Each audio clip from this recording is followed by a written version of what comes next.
In episode number 3, we're off to a place called the Golden Spike National Historic Site. This site is just outside of Salt Lake City, Utah. It's on the National Historic Civil Engineering Landmark list. This is where the tracks from the east met the tracks from the west, and this is where the first transcontinental railway came to a completion. And boy, what a party it was. The Union Pacific pressed locomotive 119 into service, coming from the east to where the tracks are coming together.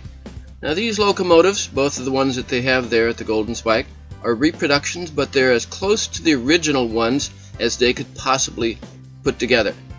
The Jupiter was a wood burner. It came from the west to where the tracks were coming together. And these are just beautiful machines. During the summertime, both machines run every day.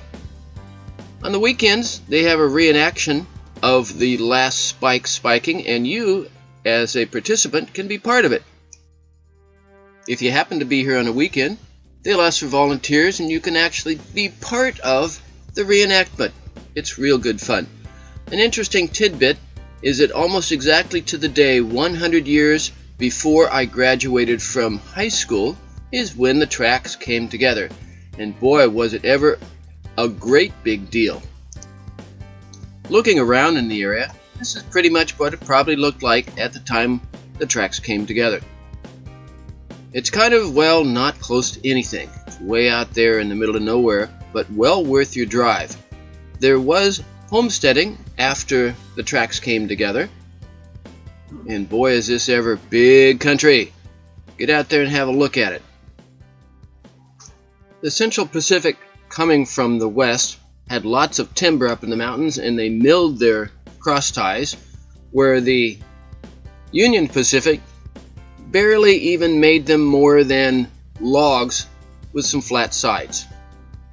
Now, what are you going to do in the wintertime when they're not running the steam engines? Well, you're going to go over to the shop. Shop's a pretty cool place. They let you wander around and see what they're doing. Of course, you'll see piles of coal, because the one locomotive burns coal and the other locomotive burns wood. So there'll be tons of wood and coal hanging around. When the locomotives are not steamed up, you got to move them around so they have a little switch engine. Now I'd like to put a little thought in your head.